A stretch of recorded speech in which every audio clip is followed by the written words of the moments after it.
یسوع کے عظیم نام میں آپ سبوں کی سلامتی ہو۔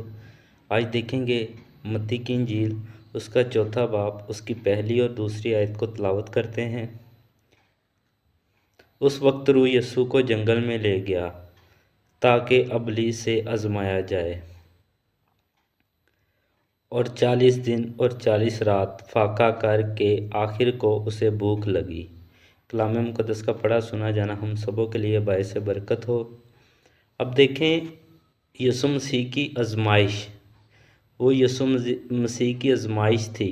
40 دن فاقہ کیا انہوں نے تاکہ ابلیس پر برتری حاصل کر سکے اور اسے بتا سکے کہ میں ایک کامل انسان ہوں، میں ایک خدا کا بھیجا ہوا منصوع ہوں جسے تو توڑ نہیں سکتا۔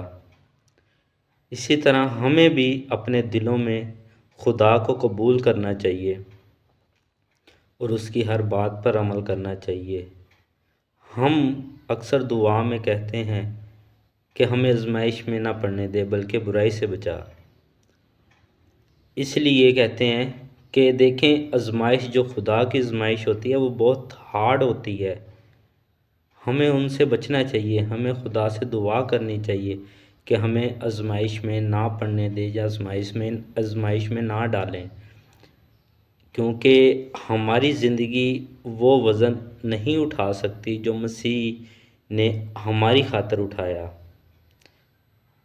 خداوند اس میسیج کے وسیلہ سے آپ کو بڑی برکت دے۔ God bless you. ہالےلویا۔